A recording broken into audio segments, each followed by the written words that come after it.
নমস্কার, আমি জয়া। আমার চ্যানেল তেজপাতা হোম ডেলিভারিতে আপনাদের সবাইকে জানাই স্বাগত। আজ আমি আপনাদের সাথে হোম ডেলিভারিরই একটি রেসিপি শেয়ার করে নেব। আজকের রেসিপি আলু মটর পনির।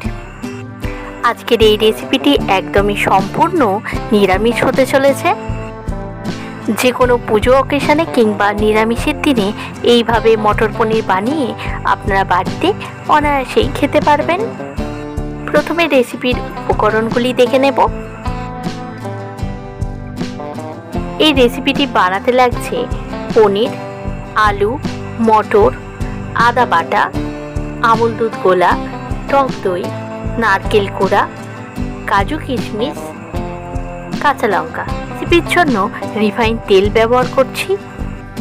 এখন কড়াইয়ে তেল দিয়ে দিচ্ছি। তেল গরম হলেই প্রথমে আলুটা ভেজে নেব। আপনারা চাইলে এই রেসিপিটি আলু ছাড়া শুধুমাত্র মটর আর পনির দিয়েও বানাতে পারেন। আচ্ছা, হিট তেলে আলুটা প্রথমে ছাড়লেও এখন কিন্তু গ্যাসের ফ্লেমটাকে মিডিয়াম রেখেছি। এই মিডিয়াম ফ্লেমেই 5 থেকে 7 মিনিট দমে আলুটাকে ভালো করে ভেজে নেব। এতে আলুটা ভিতর থেকেও অনেকটা নরম হয়ে যাবে।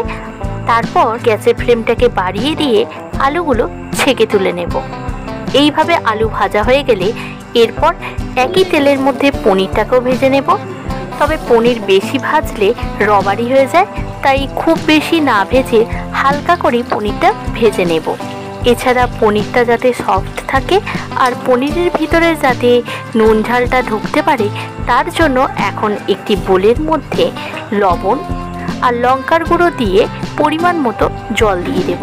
এই জলের পরিমাণটা থাকবে পনিরটা ডুবতে যতটুকু জল প্রয়োজন সেই অনুযায়ী।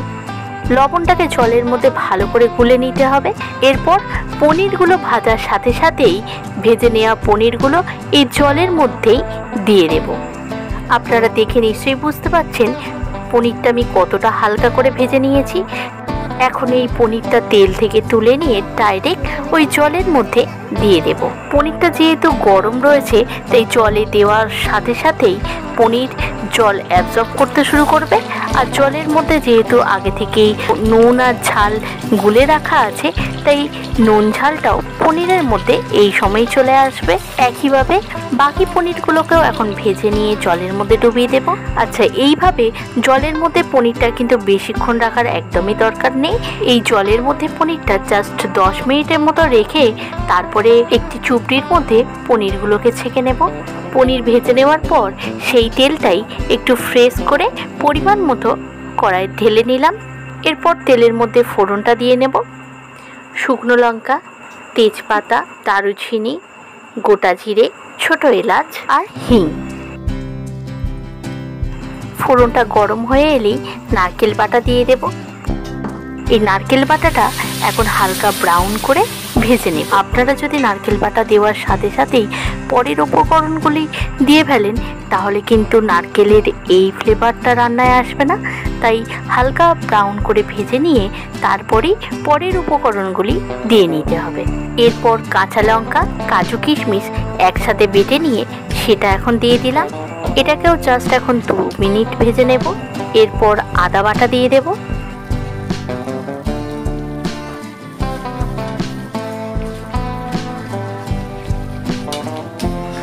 এখন একটু জল দিয়ে দিচ্ছি। আপনারাও চেষ্টা করবেন আদা দেওয়ার পরেই কিন্তু মশলায় জলটা ব্যবহার করা, তাতে গ্রেভির টেস্টটা ঠিক থাকে। এরপর টক দই আর আমুল দুধটা দিয়ে দেব।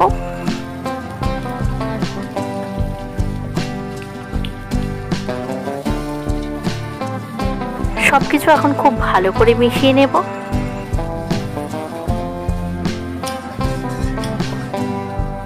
এই রান্নায় যে মটরটা ব্যবহার করছি, এই মটরটাকে এখন খুব ভালো করে পরিষ্কার জলে ভালো করে ধুয়ে নেব।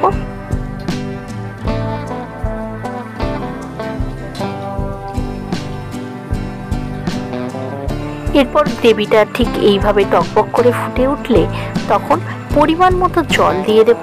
চেষ্টা করতে হবে এই জলটা যেন একবারেই দিয়ে দেওয়া যায়। জলের মাপটা পনির ও আলু কতটা টানতে পারবে সেই পরিমাণ অনুযায়ী দিয়ে দিতে হবে। এখন স্বাদ মতো লবণ আর চিনি দিয়ে দেব।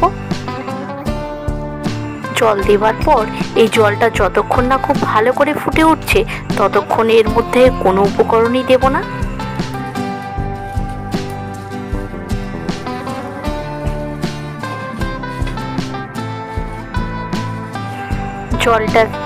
গ্রেভির জলটাকে ঠিক এইভাবে ভালো করে হাই ফ্লেমে ফুটিয়ে নিতে হবে অন্তত 2 থেকে 3 মিনিট। এরপর প্রথমে ভেজে রাখা আলুটা দিয়ে দেব, তারপর মটরটা দিয়ে দেব। আলু আর মটর তুলে দেওয়ার পর অন্তত 10 মিনিট ভালো করে রান্নাটা করে নেব।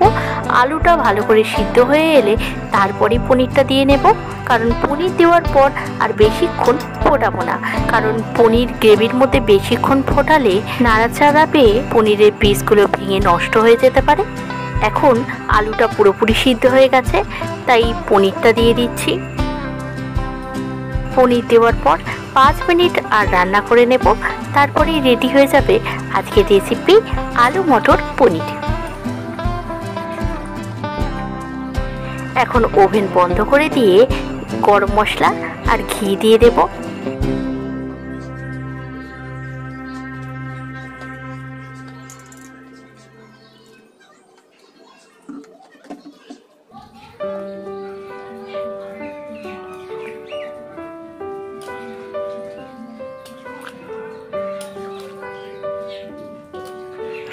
আজকের ভিডিওটা ছিল এতটুকুই। পরের দিন আবার নতুন কোনো রেসিপির সাথে নতুন কোনো ভিডিও নিয়ে চলে আসব আমার চ্যানেল তেজপাতা হোম ডেলিভারিতে। আপনারা সুস্থ থাকবেন, ভালো থাকবেন। আজকের ভিডিওটি ভালো লাগলে অবশ্যই লাইক, কমেন্ট ও শেয়ার করে দেবেন। আজ এটুকুই, ধন্যবাদ।